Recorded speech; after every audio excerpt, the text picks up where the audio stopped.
Alhamdulillah, nahmadulillah, asyhadu an la ilaha illallah wahdahu la syarika lah, asyhadu anna Muhammadan abduhu wa rasuluh. Allahumma shalli wa sallim wa barik ala nabiyyina Muhammad wa ala alihi washabbihi ajma'in, amma ba'd. Fa ya ibadallah, usni wa iyyakum bittaqwallah wa fazu muttaqin. Laqad qala ta'ala, a'udzu billahi minasyaitonir rajim, ya ayyuhalladzina amanu taqullaha wa tanzur nafsum ma qaddamat lighad wattaqullaha innallaha khabirum bima ta'malun. Baik, kita lanjutkan kajian hadis Riyadhus Shalihin sampai ke bab 21. Babun fit ta'awuni 'alal birri wat taqwa. Bab ya, tentang tolong menolong dalam kebaikan dan ketakwaan. Qala Allah Ta'ala, Allah yang Maha Tinggi berfirman, a'udzu billahi minasyaitonir rajim, wa ta'awanu 'alal birri wat taqwa. Dan tolong menolonglah kalian ala atas al-birri, kebaikan, wa taqwa, dan ketakwaan. Wa qala ta'ala, dan firman Allah yang Maha Tinggi, wal 'ashr innal insana lafi khusr illa alladhina amanu wa 'amilus salihati wa tawasaw bil haqqi wa tawasaw bis sabr. Wa, dan demi, bukan dan ya, karena wawunya di situ wawu sumpah. Demi al-asr, masa. Inna, sesungguhnya al-insana, manusia itu, la, sungguh, fi, berada dalam khusr, kerugian.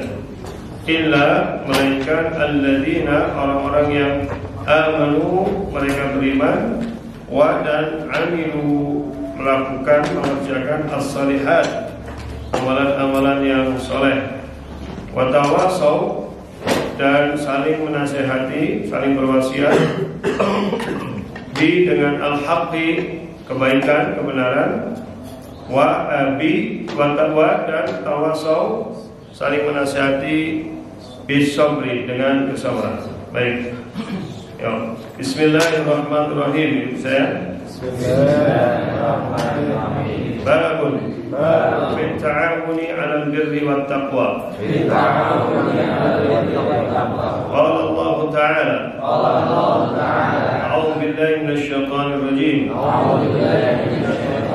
Wa ta'awanu 'alal birri wat taqwa. Wa qala ta'ala, wal 'ashr innal insana lafi khusr illa alladhina amanu wa 'amilus salihati wa tawasaw bil haqqi wa tawasaw bis sabr.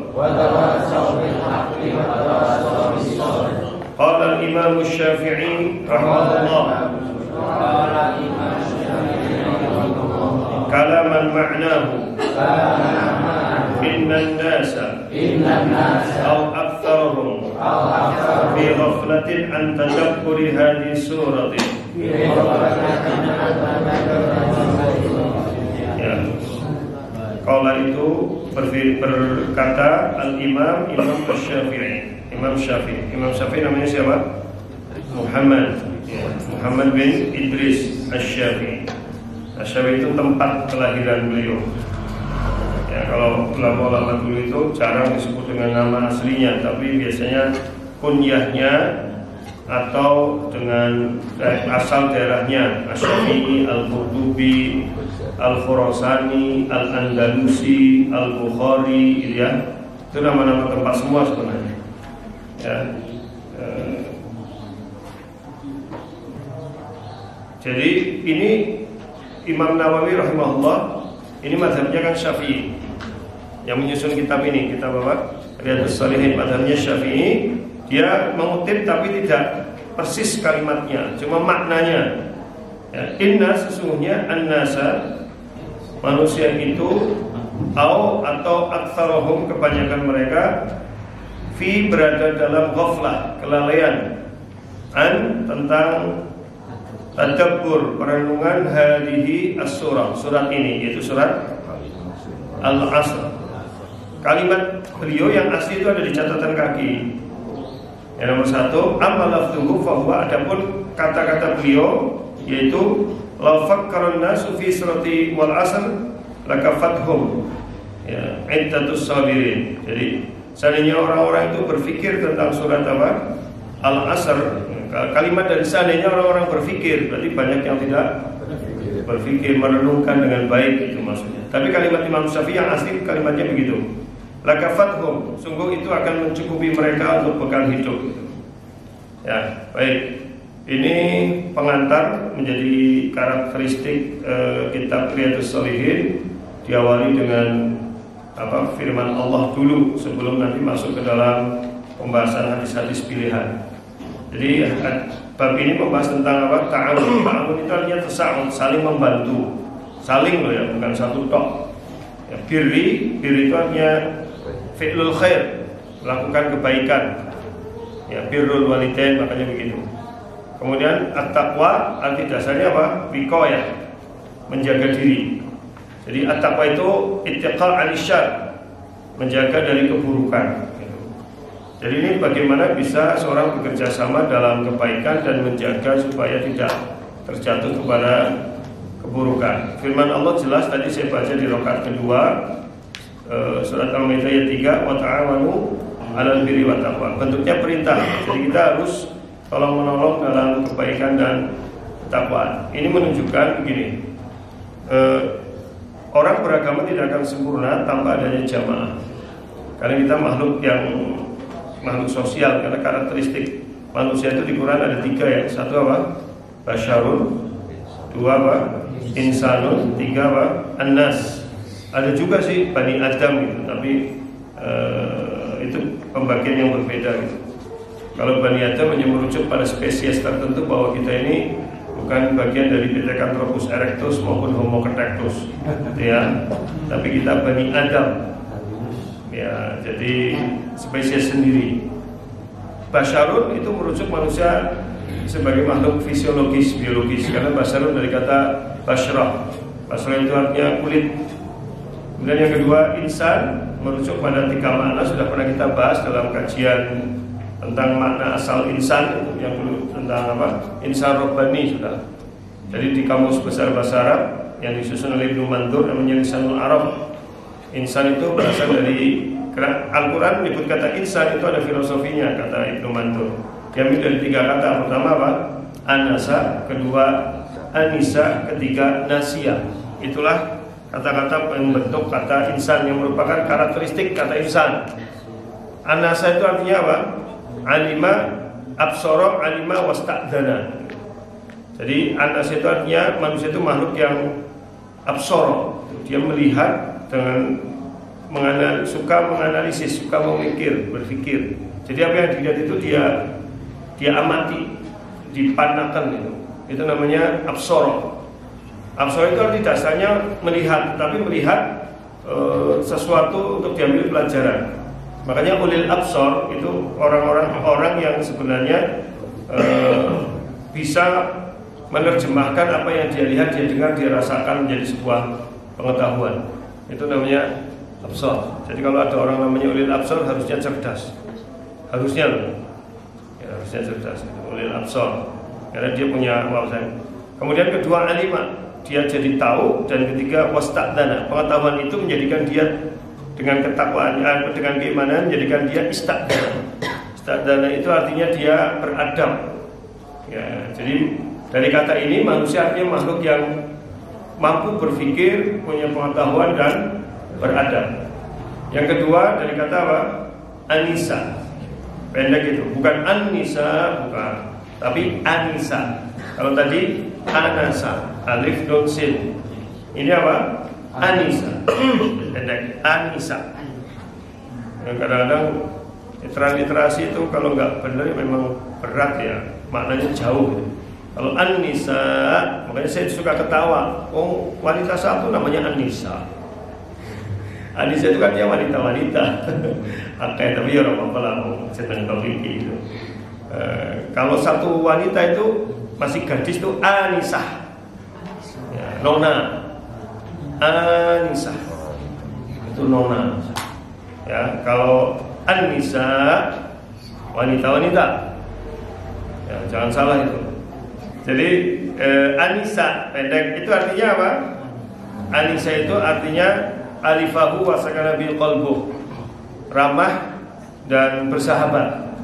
Itu arti Anisa. Makanya kalau ada hewan yang lulut, itu bahasa Arabnya hayawanun anis. Hewan yang lulut, yang bersahabat. Makanya anis itu kan bersahabat. Ya anis itu artinya kalau ada orang namanya Anis, berarti ya orang yang ramah, bersahabat gitu. Anis, Hamid. Itu ramah bersahabat ya.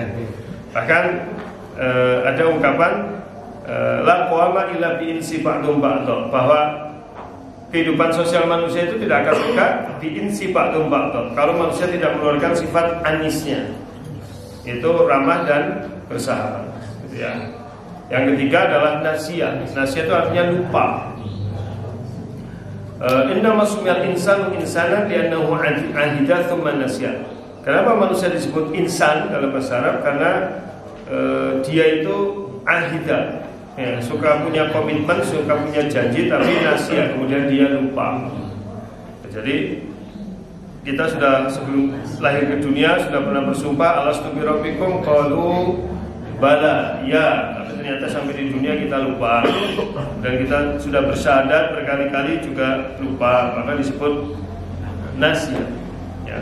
Jadi kalau begitu gabungan dari anasa, anisa, nasya, manusia itu adalah makhluk yang berpikir, berilmu, beradab, ramah, bersahabat, dan lupa, suka lupa.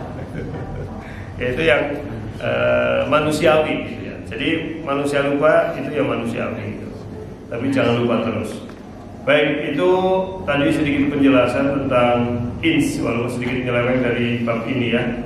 Nah, maka manusia sudah menjadi sunatullah dalam hidup itu berta'awun, bekerja sama. Jadi tidak akan bisa.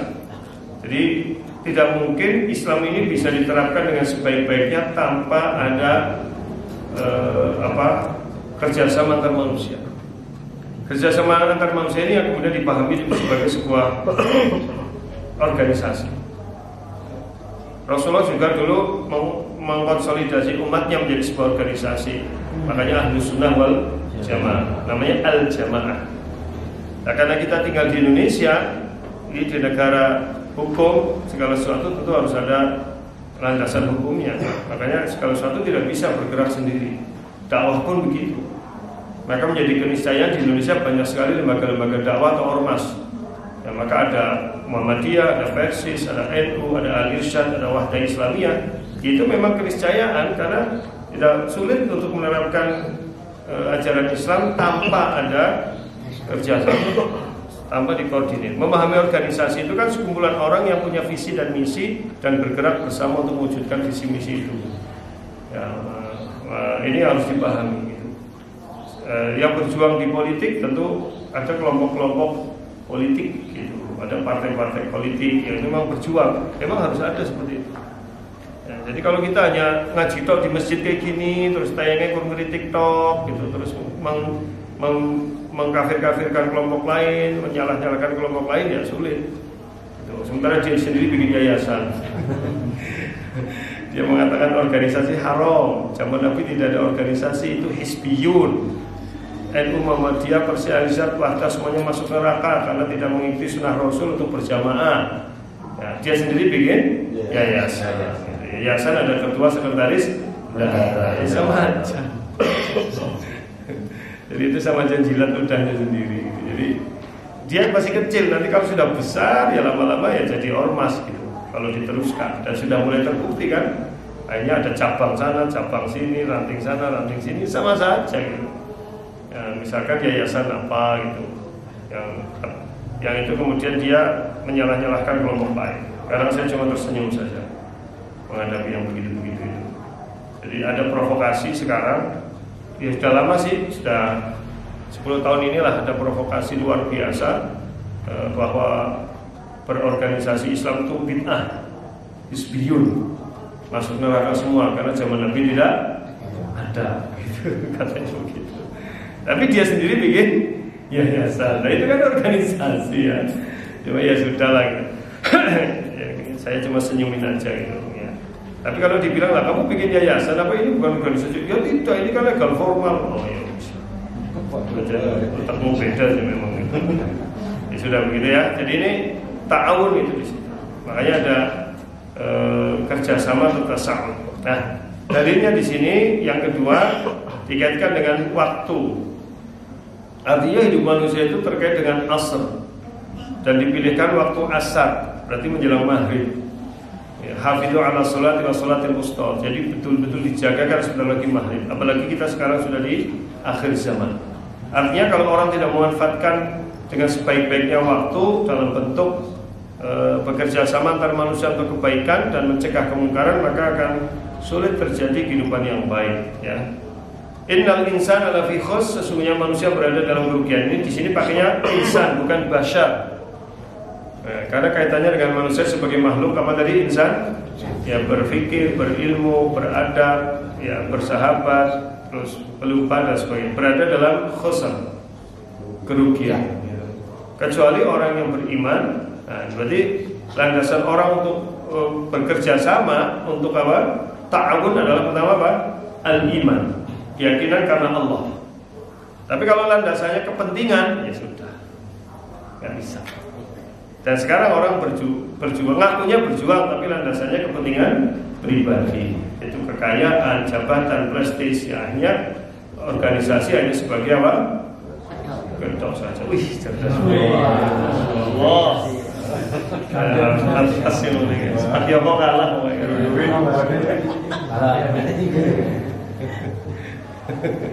Itu masya Allah. Jadi itu yang sekarang terjadi. Gitu ya. Negara juga lembaga kan.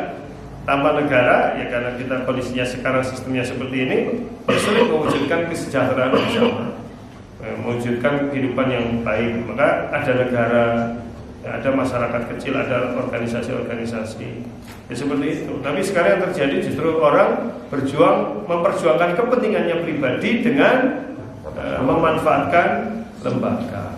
Ini padahal harusnya enggak begitu. Harusnya lembaga itu sebagai wadah seseorang untuk berjuang di jalan Allah, menegakkan kebaikan. Karena yang kita perjuangkan kan akhirat, itu visi seorang muslim. Dunia itu pendek lah, sebentar.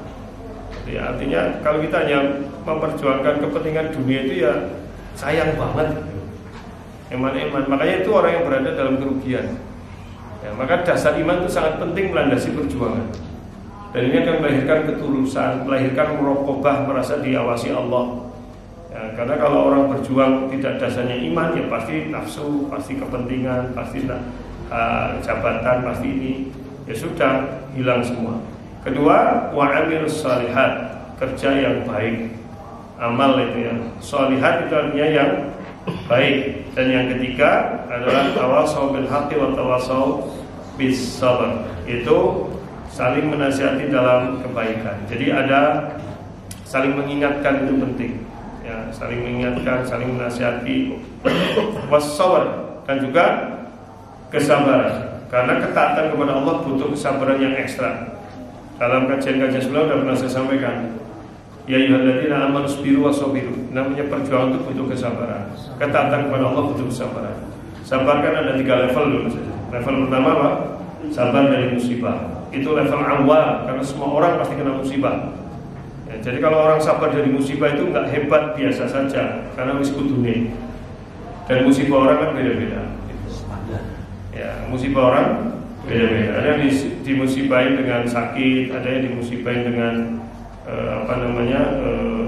keluarganya yang angel diatur, ada yang dimusibahin dengan dirinya sendiri yang susah diatur. Ada yang dimusibahin dengan lingkungannya, ada yang dimusibahin dengan jabatannya, ada yang dimusibahin dengan kekayaannya, macam-macam itu. Dan makanya kesabaran itu penting. Yang kedua apa? Sabar dari maksiat. Itu udah naik level lagi. Karena kalau orang sudah bersabar dari maksiat, berarti dia kepengen baik. Sekarang maksiat, masya Allah, kalau nggak sabar ya sudah. Gitu. Ya, buka HP karena share-sharean, mesti gatel pengen komen. Manusia share-shareannya dia kayaknya, ngedeti. Ya, tapi ya itu. Cuma di komen ini kok tambah komen maning malah orang ramu-ramu ngenerkop gitu. lebih baik diam ya. Seperti sikapnya siapa? Ali bin Abi Thalib itu, diam demi maslahah. Pada saat pembayatan Utsman bin Affan, beliau diam diam karena untuk kemaslahatan supaya tidak terjadi perpecahan. Itu ya. Itu. Yang terakhir apa? Sabar dalam ketaatan kepada Allah. Sabar dalam ketaatan, dan itu tingkatan yang paling berat. Nah, jadi sabar ketika kita ibadah, sabar ketika kajian kayak gini tidak ngantuk, gitu ya. Apalagi santri yang lagi camp, masya Allah. Gitu. Ya, jam 2:30 masih tidur.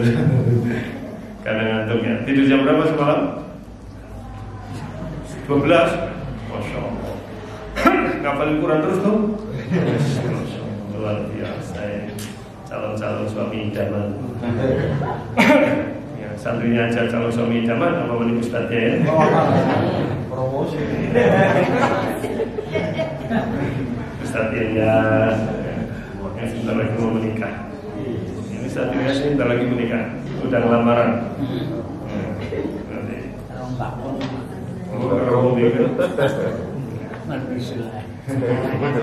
Baik ya. Baik, kemudian Imam Syafi'i bahkan sampai mengatakan, karena sangat kagum dengan kandungan ayat ini, bahwa seandainya orang memikirkan ayat surat ini tok sudah mencukupi untuk bekal hidup. Sudah mencukupi apa? Bekal hidup. Baik, kita masuk hadis pertama. Ikuti saya. An Abi Abdurrahman Zaid bin Khalid Al-Juhani radhiyallahu anhu qala qala Rasulullah sallallahu alaihi wasallam man jahhaza ghaziyan fi sabilillah faqad ghaza wa man khalafa ghaziyan fi ahlihi bi khairin faqad ghaza. Ya. Ini muttafaqun alaihi, Bukhari nomor 2843, Muslim nomor 1895.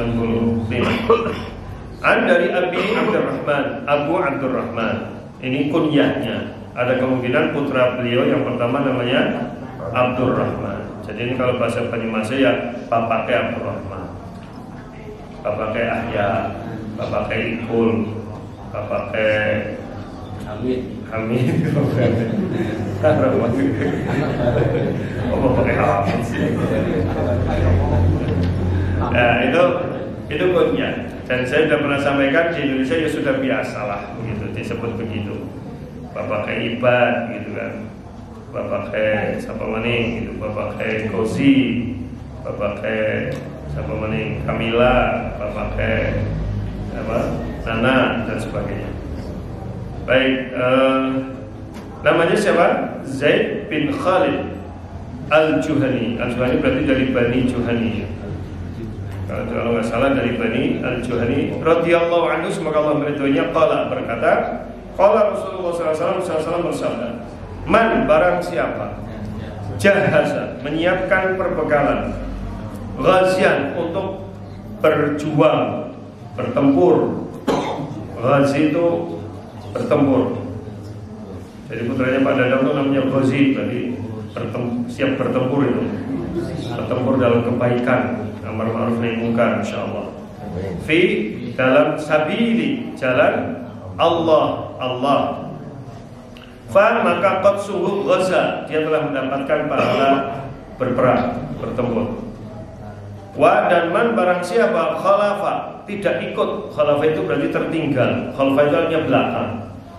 Ghazian untuk bertempur, berperang, ya fi ahli karena menjaga keluarganya, bi khairin, untuk menjaganya agar baik-baik saja, menjaga keluarganya, faqad maka ghaza, dia telah mendapatkan pahala berperang.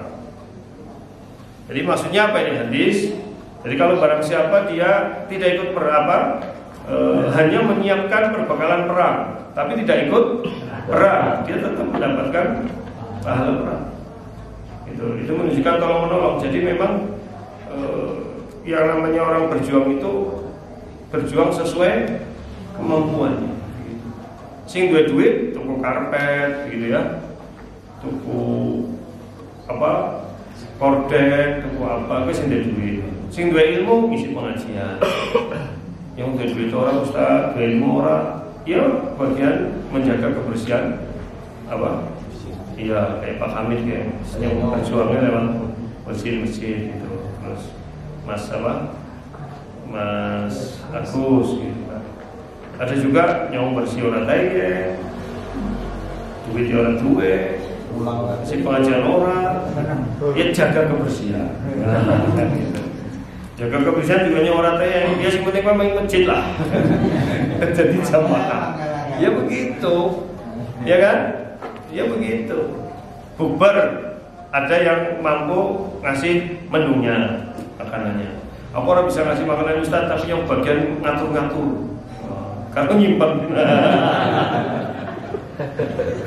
Wah, baik saudara. Jadi ngatur-ngatur tapi kalau nyimpan gede. enggak. Ngatur-ngatur gitu. Ustaz, nyot duit orang, ngatur-ngatur orang teh urun utang wae. Ya kan itu ada sing makan. Itu loh kan. Jadi kan kadang-kadang orang rewangi, lho nyung rewangi ki nyung mangan gitu. Lah nek jajal disiapna menu bubur ora sing bubur yo kuwi. Jadi datang untuk membantu menghabiskan makanan ini tolong menolong juga ini. Ya begitu, perang juga begitu. Jadi zaman Nabi itu ya beda dengan perang sekarang sudah difasilitasi. Zaman dulu itu orang mau berjuang itu sanggup dewek. Ya jadi nggak mau berbekal kira-kira bertempurnya kemana nih? Ke Tabuk, perjalanan berapa bulan? 3 bulan. Berarti harus menyiapkan perbekalan 3 bulan, memangkat 3 bulan ke Bali plus perang kira-kira ya sebulan. Berarti mempersiapkan perbekalan untuk 7 bulan. Itu dulu begitu. Pedangnya yang ngasah dewek, jarannya ya nyiapkan dewek, baju-bajunya nyiapkan sendiri. Itu perang zaman dulu. Kalau perang zaman sekarang kan disuplai semua. Itu pasukannya itu siap. Gitu. Kalau dulu itu jadi persiapan. Nah kadang-kadang zaman Nabi itu ada yang saya siap secara fisik, tapi modal orang duwe. Maka ada yang saya modalnya punya, tapi yang wis tua, wis yang sing biayai begitu. Tapi pahalanya sama. Ya, orang yang membiayai perang, ya itu pahalanya sama dengan orang yang berperang. Sama saja. Itu. Aku mangkat, tapi wong tua aku wis tua gitu. Ya, nek yang mangkat kapiran ke wong tua. Sama sih ngurusi. Maka saya nggak berangkat demi menjaga orang tua, maka itu menjadi sama pahalanya dengan yang berangkat. Ya kan zaman Nabi itu ada seorang pemuda mau berangkat perang. Nabi tanya, kamu siap? Siap. Kamu di rumah ada orang tua? Ada. Nah kalau kamu tinggal perang siapa yang urus? Nggak ada. Sudah, kamu pulang urus orang tua. Itu jihadmu. Masya Allah. Begitu. Baik, hadis berikutnya. Wa an Abi Sa'id Al-Khudri radhiyallahu anhu. Ayo. Wa an Abi Sa'id radhiyallahu anhu. Anna Rasulullah sallallahu alaihi wasallam ba'atha ba'san ila Bani Lihyan min Hudayl faqala liyanba'ith min kulli rajulaini ahaduhuma wal ajru bainahuma. Masyaallah. Dari Abu Sa'id Al-Khudri.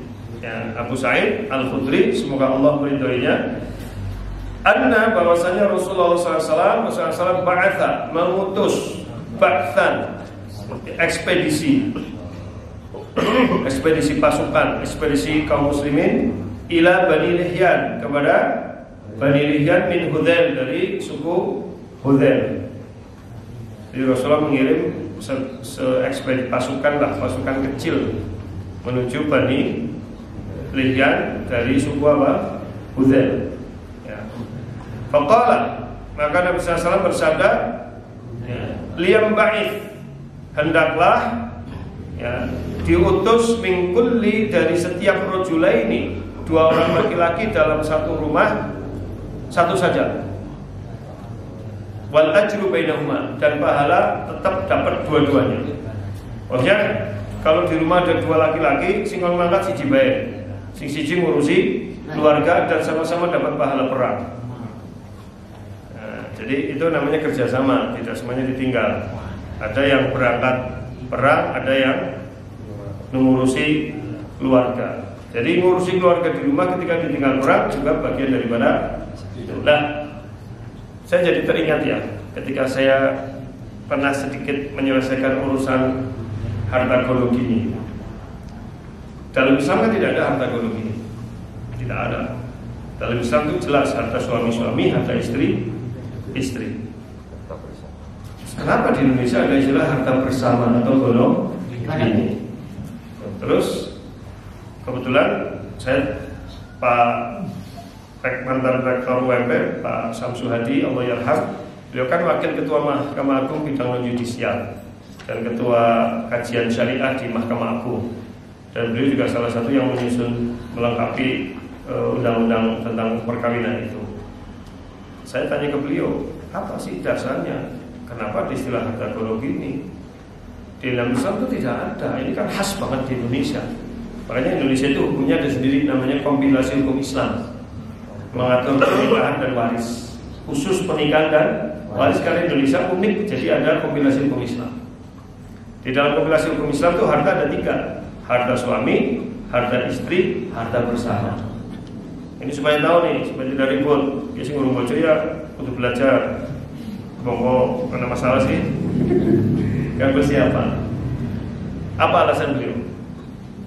Ya, loh, kalau suami kerja, yang nyiapin semuanya siapa? Kata beliau. Yang nyiapin apa? Pakaiannya, yang masak, yang ngurus keluarga rumahnya, yang ngurus anaknya, yang mendoakan, ya istri. Saya bilang, iyalah, makanya istri yang di rumah itu sama dengan suami yang bekerja, sehingga penghasilan suami istri punya hak separuh. Gitu. Oh iya benar juga ya. Halo? Iya kan? Istri kan kelihatannya nggak ngapa-ngapain. Kata siapa nggak ngapa-ngapain? Istri di rumah itu dewek rumah jadi turu. Kita kayak status TikTok kayak kutu.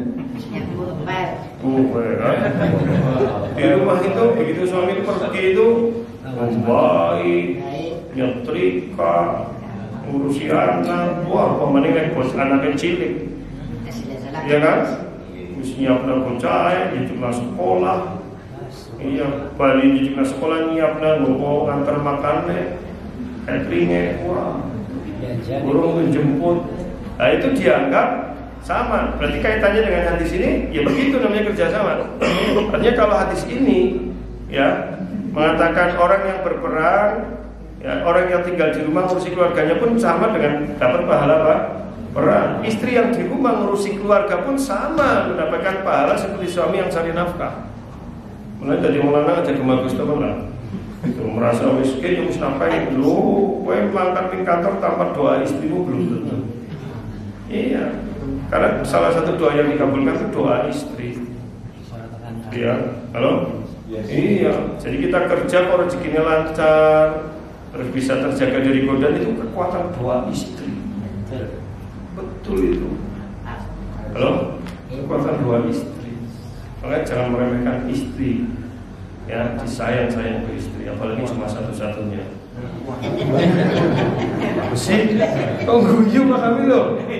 Pak mungkin cerdas banget, malam pagi hari ini aku curiga ya. Pagi hari ini benar cerdas sekali. Kekuatan dua istri apa dua istri? Dua istri. Mulai. Wati mau bojone ora tau digawang ngene. Pak Iwan bojone gawang ngene, melu kajian, wani komen kene. Kekuatan doa istri, bukan doa, bukan dua. Ini kupingnya panjang sengaja loh. Malah kekuatan doa itu malah doa istri. Ya kalau dua jelas lebih kuat doanya.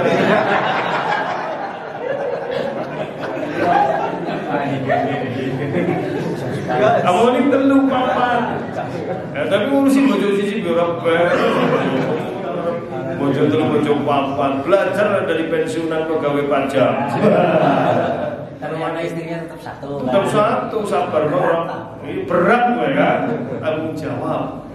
Masya Allah. Nafkah berat. Nah, gue bener-bener nafkah, belum nanti tanggung jawab dunia akhirat, belum teknisnya, wah Masya Allah. Jadi itu, ya jadi kita cari nafkah capek, ya ternyata istri juga. Makanya kadang tidak adil kalau kita pulang ke rumah terus istri kelihatan capek gue. Terus apa sih merengut-merengut, nyung kesel gue duit kerja ngopo. Lah bojoku jarene ngono nggo omah kowe. Ora kesel to kok. Gantian ngene. Wajib rumah yo sing golek. Itu repot loh itu sama aja. Iya benar, Bob. Benar tawaran gantian gitu. Tahu ya? Tawaran. Wis gantian nang sinode. Lah iya kan begitu. Terus cari apa? Ya itulah ya. Jadi sama lah. Jadi itu yang namanya hunna libasul lakum wa antum libasul lahum. Saling itu. Menolong, kalau menolong begitu. Kita cari nafkah, istri menolong kita, membantu menyiapkan kerjanya, sarapannya, doanya, gitu kan. Pulang ke rumah juga rumah sudah rapi, bersih. Kalau belum ya dibantuin ya begitu. Kalau ngurusi bocah dari gampang apa? Berarti itu. Kadang-kadang dewek mau anak balik rumah anaknya wis gede malah ya. Kisah anaknya sama kok anakku. Lalu ngurusi orang gitu ya. Istri yang tiap hari gitu loh ngurusi bocah apa, Masya Allah itu luar biasa memang ya. Doa terbaik untuk istri-istri kita, istri-istri kita, untuk istri kita. Sama Pak Bapak. Waktunya gue beda itu. Kesalahan. Ya, waktu saya siapa pun bisa keren. Kayaknya ini statusnya lo tentang peng-peng kalau kayak. Baik, begitu ya. Baik. Kemudian hadis ke berapa?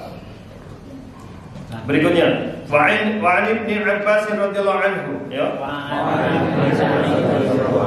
Anna Rasulullah SAW laqiya rabban birrawha faqala manil qawm qalu al-muslimun faqalu man anta qala Rasulullah farafa'at ilaihim ra'atun sabiyyan faqalat ali hadha hajjun qala na'am walaki ajrun. Ya. Ini hadis berikutnya dari Ibnu Abbas, namanya Abdullah, semoga Allah meridhoinya, Rasulullah SAW laqiya, bertemu. Laqiya itu bertemu rokban, serombongan. Ya kalau kafilah itu kan banyak. Kalau rokban ini ya rombongan kecil yang berkendara, bukan jalan kaki, apa? Berkendara. Birrauha, di sebuah tempat namanya Rauha. Rauha itu antara Mekah dan Madinah. Sebuah daerah antara mana? Mekah dan Madinah. Kemudian mana tadi? Faqala ya, Rasulullah SAW bertanya. Nah ini ada pelajaran satu dari hadis ini. Kalau bertemu rombongan di jalan, maka kita tanya, panjenengan mau kemana? Sinten itu wujud apa? Perhatian. Jadi siapa tahu dia ada kesulitan, ada apa, jadi gitu. Dan itu wujud nilai-nilai persaudaraan. Jadi jangan diam saja tidak peduli. Ya, manil qaum kata Rasulullah. Ya kalau bahasa ini panjenengan siapa gitu ya. Karena ada beberapa orang jadi kaum. Qalu, mereka dengan tegas mengatakan al-muslimun. Kami kaum muslimin. Pelajaran kedua dari hadis ini, jangan malu dan jangan ragu menunjukkan identitas. Gitu. Siapa kalian? Saya muslim. Padahal ini di jalan loh. Dan waktu itu orang kafir masih banyak. Tapi karena dia tidak sendirian, berapa orang dia berani mengatakan kami muslim. Gitu ya. Jadi ini pelajaran bagi kita ya, harusnya tidak malu-malu menampakkan identitas keislamannya, termasuk jati diri Islam kita dimanapun kita berada. jangan kadang-kadang orang Islam itu tidak pede dengan keislamannya. Ya, harus tampakkan itu. Dimanapun, walaupun dalam komunitas internasional, komunitas dengan lain orang gitu. Saya itu yang kagum gini, berapa kali saya ikut seminar internasional di luar negeri ya. Itu pembicara-pembicara dari negara-negara lain itu pakai pakaian adat mereka. Saya juga, kan biasanya orang pakai pakaian umum jas gitu ya. Ini enggak. Jadi yang dari Turki itu pakai baju Turki. Padahal baju Turki itu menurut saya lucu banget gitu. Jadi baju yang celananya tekan dulu gitu. Ya, tapi celananya kompor-kompor. Itu kainnya kain tipis terus diikat pakai kain di sini. Kayak sabuknya SH. Pratek. Tahu enggak? Nah, itu pakaian Turki. Ya, terus yang dari Arab ya tetap pakai. Iya, terus yang dari negara lain gitu.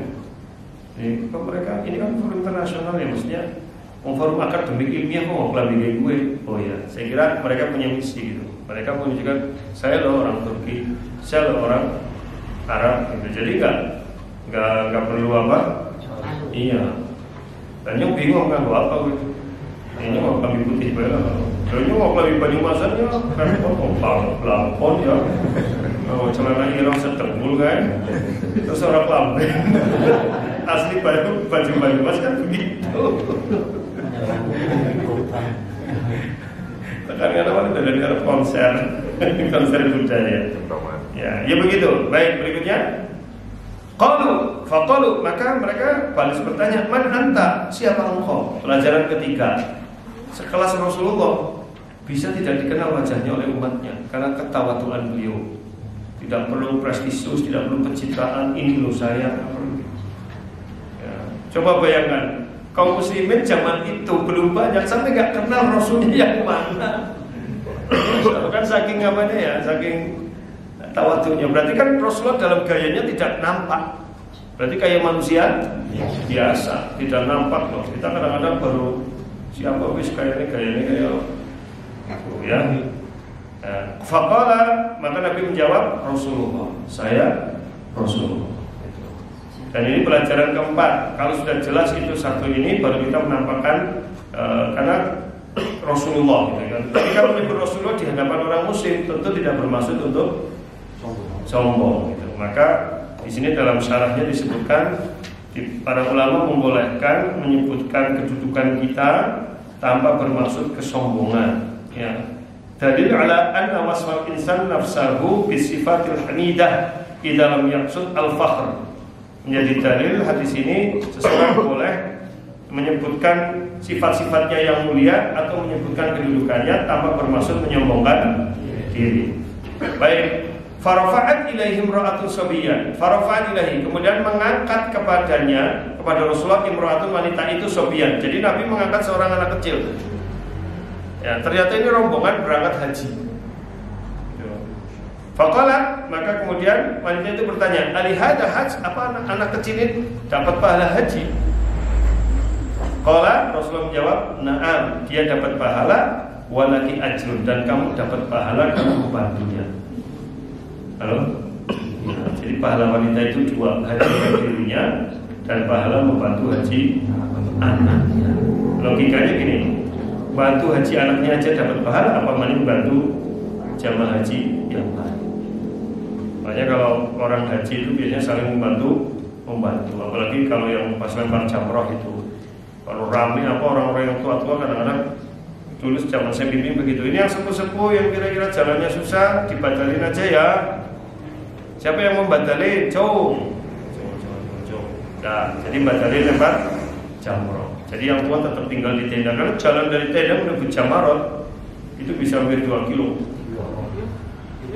Karena Indonesia itu dapat tendanya di luar Mina Jadid. Sudah, karena Mina yang zaman Nabi sudah nggak menampung, sehingga para ulama beristihad bikin daerah baru dan itu ditempati orang Indonesia. Setelah terowongan Muaisim itu. Setelah terowongan, jadi kita harus lewat terowongannya aja sudah panjang itu berapa ratus meter, apalagi jadi jauh bisa 2 kilo lebih. ya kadang 3 kilo, kadang 2 kilo. Makanya biasanya siapa yang mau badali, bantu badali. Dan itu nggak ada istilah bayar, gratis. Biasanya yang bayaran itu bukan badal tapi mendorong itu, dorong sama di tawaf dan sa'i. Karena itu memang lumayan pegel. Baik, itu ya. Kemudian jadi dari hadis ini sebagai dalil apa?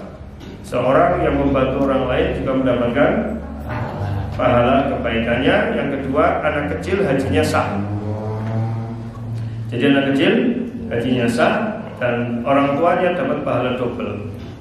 Ya, pahala untuk haji dirinya dan haji termasuk umroh. Jadi kalau ada anak kecil belum balik kok diajak umrohnya sah nggak?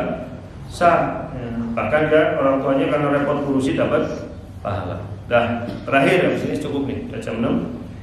Dari Abi Musa Al-Asy'ari, semoga Allah beridhonya, dari Nabi sallallahu alaihi wasallam, annahu qala, bahasanya beliau berkata, bersabda, al-khazinul muslimul amin, seorang muslim yang dapat kepercayaan menjadi bendahara. Khazin itu bendahara.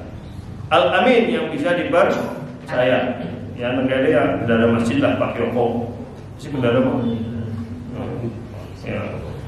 Alladhi yang yunaffadu, ya, dia melaksanakan tugas apa umirobi yang diperintahkan kepadanya. Fayutihi, maka dia mentasarufkan kamilan secara sempurna, tidak mutil, tidak istilahnya kalau di negara itu korupsi. Iya, bukan korupsi, ada istilahnya apa ya? Jadi dia motong. Kadang-kadang suka motong itu. Ya, tidak sebenarnya tetap permuda yang 5%.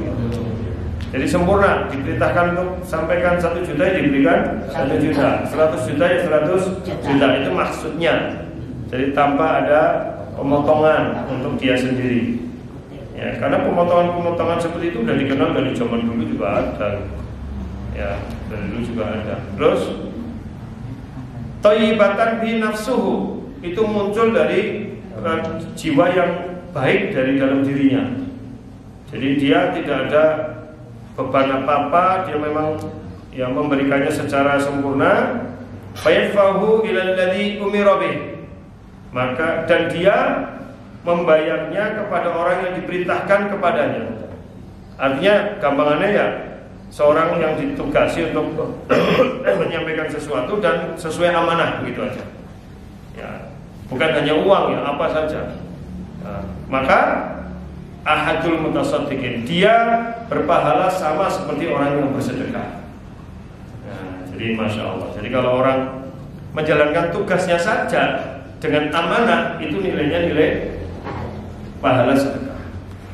Masya Allah. Jadi ini yang harusnya kita berpikir akhirat seperti itu. Berarti kalau motong ya tidak, apapun itu. Jadi kalau orang bekerja sesuai tugas yang diberikannya, dia juga mendapatkan pahala kelebihan amanah seperti orang yang bersedekah itu. Jadi gini, masjid nih takmir, ada orang amanah ngasih uang, tolong ini dibagikan pada sembako. Kemudian takmir beli sembako dibagikan secara sempurna, maka takmir itu yang ngurusi dapat pahala ngurusi plus dapat pahala sedekah sembako.